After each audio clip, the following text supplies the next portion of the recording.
So if I'm halfway through my tenure and I've got another 5 years to go, you start to think about what difference can we make in the world through our company, through our products, through our employees.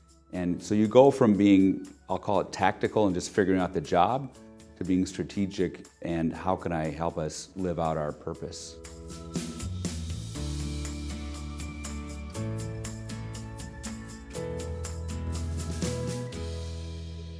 Hello, I'm Magali Laguerre-Wilkinson. Welcome to Ethics in Business in Their Own Words.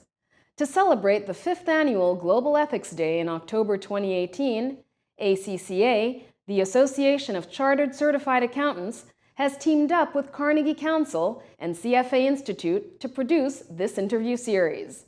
It features global business leaders exploring how businesses are preparing for an ethical future in the face of threats and challenges presented by globalization, technology, and human psychology. Today, we are talking to David MacLennan, Chairman and CEO of Cargill, an international food and agriculture leader. Cargill's team of 155,000 employees in 70 countries are working to nourish the world in a safe, responsible, and sustainable way. Cargill connects farmers with markets, customers with ingredients, and people and animals with the food they need. It serves as a partner for food, agricultural, financial, and industrial customers in more than 125 countries. So, David MacLennan, thank you for joining us today as part of this series. We're really honored that you're doing this with us. I'm going to start with a really simple question, because you're at the helm of Cargill. What is Cargill? Cargill is a 153-year-old privately owned agriculture, food, and nutrition company. We're in 70 countries around the world. Our mission is to nourish the world in a safe, responsible, and sustainable way. We're basically a food company, not only basic food, transportation, logistics, getting it from farmers to where it's needed, but also making food ingredients like cocoa and chocolate, beef, ground beef, chicken. So that's who we are. What role does Cargill play in the community? Well, we take our role in any community very seriously. So we have 1,500 locations around the world, and we are not only giving of our time to those communities, but also we give financial support where it's needed. But we, as part of our mission and part of our core, take our commitment to those communities very seriously. We're not just in a community to take labor or to take resources. We're there to give back and to be integrated with the local community and to be a responsible citizen there. And when you say integrated with the local community, and can you give examples in what way? Well, it means being sponsors of local organization. It means creating opportunities for our colleagues, our employees to volunteer. It means providing some financial support in those communities. But it means being a citizen and not just an employer. Understood. So your role has sort of evolved, and I'm getting into a little bit of your, I don't know if it's called philanthropic work or perhaps being a volunteer in a community, but you've recently partnered with the One campaign, which is an unlikely partnership, it seems, right, to say the least. Can you talk a little bit how that has evolved and how it's developed? Well, we're partners with One, as you know, and our view is we can't do it by ourselves. We need organizations like One to help show us the way, to help integrate us with the communities in terms of ending poverty and recognizing that poverty is sexist, which is the tagline of the One campaign. It fits with our purpose, it fits with our culture, and they're a great partner. So on the surface, it may seem that we're unlikely partners, but it is a great partnership, and we're very proud to be affiliated with them. What are some specific philanthropic efforts that Cargill is undertaking? I think one that comes to mind and that really, I think, captures a lot of people's imaginations is farmer training. And so we can train them in some of the basics of farming, when to water, when to harvest, how to use pesticides. But for example, in Ghana and Cote d'Ivoire in West Africa, we're also putting the money back into the community by paying a premium for farmers that raise their cocoa sustainably. So we'll pay more, which allows them to create a bank, a medical facility, a school. So they're gaining skills that are above and beyond farming. And so it's kind of call it a two-edged effect, which is we'll teach them and help train them to farm responsibly and sustainably, but we'll also reinvest in the community through a premium so that they can build an infrastructure for their village. So that's really unique. I don't think a decade ago even we would hear the words big corporate America and community in the same sentence. And yet we're seeing this happening, and you're evident of that. You're doing this. Do you do that also in the United States? We do it throughout the world. I was in Nicaragua, so with our partnership with CARE and investing in a local school where families depend on their school for their meals. So we've invested in a local school to help them build a kitchen so that we can provide 2 meals. The school can provide 2 meals a day for nutrition for their kids, where it's a very poor country. And so this is helping families there. So it's something that we do in every country. We've built in Vietnam about 80 schools in the towns, the villages where we are doing business with the shrimp farmers, and we're on our way to 100 schools. The leader of Vietnam once referred to us as the school company. And I kind of like that. We're a food company, but we're also a school company in Vietnam. I want to ask you, you've been at the helm of Cargill now for 5 years. How have you seen your role there? How have you evolved as a CEO, and how has the company evolved in the last 5 years? Well, I think your first year, your head is kind of spinning. You're getting used to the job. You're getting used to sorting out information and what do you need to do and where can you make an impact. But as you get 4 or 5 years under your belt of service, you start to think, how can we make the world a better place? How can I help our employees and our company achieve our mission? And it's going so fast. And so if I'm halfway through my tenure and I've got another 5 years to go, you start to think about what difference can we make in the world through our company, through our products, through our employees. And so you go from being, I'll call it tactical and just figuring out the job, to being strategic and how can I help us live out our purpose. You know, it seems as though, and I'm going back again as well, but the CEO was always someone who seemed to be untouchable. And yet you're in the company. You're not just at the head of the company, but you're in it. How have you made yourself in the company?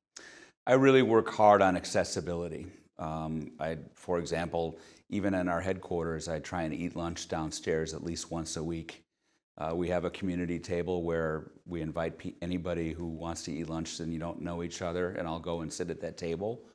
I travel the Cargill world and I go into the plants and ask people, how are we doing? Do you like working here? Do you feel safe? Safety is a very important component of our culture.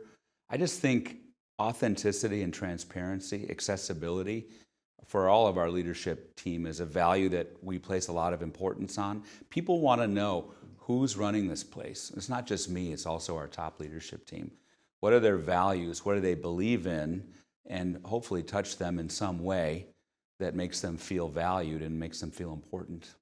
So speaking of being involved in the company and what you do, having lunch and so forth with employees, but I want to ask you, how does Cargill work to create diversity in the industries it serves?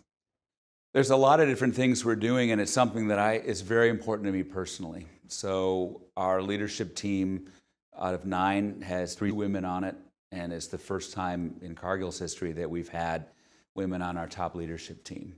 I have asked our executive team that if you're asked to speak on a panel, it has to be diverse. So if it's all Caucasian men, I won't serve on the panel. It has to have a level of diversity either in the moderator or the other panelists. I've also asked our teams that if you show up with a group of people at a meeting that isn't diverse, bring someone along, female, African American, Hispanic, for development. So I think part of it's a mindset. We also have specific targets about diversity that we want to achieve over time. We'll be better as we get to be more diverse. And in some countries around the world, they're very diverse populations, but I think it's something that I spend a lot of time thinking about, and our leadership team is really focused on improving. What are some of the challenges do you find that minorities face in the industry? I think I think it depends on where you're located and access to minority talent. And so certain cities don't have a large pool of minority talent. I would say we have a trading component to our company. In our company, there are not a lot of women in trading, but we are working on getting women developed and coming out of college to develop a career in trading. But you can't just fall back and say, well, there's not enough of a population for us to create diversity. So I think you have to measure it. You have to see what are your statistics. But I also think it's a mindset. And diversity is inclusion. It's being aware of your subconscious bias. It's allowing people to come in and be who they are. And I think it's part culture, but it's also part metrics that merge together to create an inclusive environment. How does Cargill help management, employees, and providers adapt to technological change? Well, it's through training, and I think it's cultural, but it's also skills-based. And I think part of the message we try and give culturally is we all need to adapt our skills and to be proactive and not wait until the day comes when the job can be given to automation. And so, for example, we have a role in our beef business where there was a person who would herd the cattle, which could be dangerous. You're out in a feedlot, and these are big, untamed animals. And so we developed a robot, and the robot moves the cattle along. The person that used to have that job now manages the robot. So it means a different set of skills. It means a set of technological skills. And so their job has been rotated upward, so they now sit above and look down and control the robot, which is a more lasting set of skills over time than someone who just moves the cattle along. And this individual has gotten the training, thanks to Cargill, to be able to man the robot. Exactly. And so that's part of investing in technology skills where otherwise there might not have been a need, other than the fact that we created a mechanized process for safety. It's safer to have a robot amongst the cattle than it is to a person. No, that's smart. And I think also reassuring. Because usually it's the robot replaces the person, and then Right. There goes the job. Exactly. What is the greatest ethical challenge facing Cargill and your industry in general? I think keeping people safe every day. We have 155,000 employees and 100,000 contractors in 1,500 locations around the world, and our purpose to nourish the world in a safe, responsible, and sustainable way. I want people to be safe. I want the food that we make to be safe. And I want people to know that they're also safe to be who they are and to bring their whole selves to work, not to be afraid of who they are or their backgrounds. So safety isn't just about physical safety, it's about emotional safety. So it's been one of my primary objectives as CEO, but also of our leadership team, to make Cargill the safest company in the world. And also in our business, in our industries of making food, there's a lot of mechanized activities, there's a lot of danger, and I just think that's a moral imperative for a company like ours, is to keep people safe. How has Cargill transformed communities? I think our long-term commitment to those communities, being part of the community, to integrate with the fabric of the community through the people that we hire, through our volunteer activities, through being a responsible citizen, whether it be the environment, and being there for the long term and not just pulling up stakes when things go bad. The fact is, we're a private company. We can take a long-term view, and that's a real advantage, and I'm lucky. I don't have to worry about quarterly earnings reports and going in front of analysts or activist shareholders. We take the long-term view. And one of our values, so we have 3 stated values: put people first. That means we're there for the long term. How do you balance purpose and profit? They're not exclusionary. You can have both. There's an example that was recent, just about 6 months ago, where we had a starches and sweeteners facility in Indonesia, which we discovered was unsafe. There were components that we needed to fix. So we closed the plant down, and people went home for a couple of months while we made the repairs to make it safe, and it cost millions of dollars in lost profit opportunity to have closed the plant. But the employees came back, They didn't lose their jobs. It was a safer place for them to work. It was never a doubt in our mind to put people above profits, and it was a very easy decision for us to close the plant.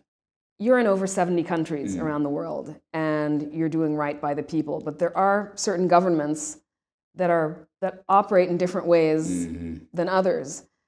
How do you navigate that as well? Very carefully. You navigate it very carefully. But if we feel that there is a country where we cannot do business ethically or responsibly, we'll leave the country.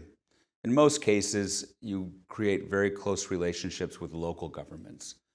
So for example, in China, we have relationships with the national government, but also in the provincial level. You get to know who the governors are, and they want us there providing jobs, infrastructure, and investment. So in those 70 countries, I mean, every country's got its issues. But we've been able to do business successfully and ethically. But if that day ever comes when we just feel we can't do that, we won't be there.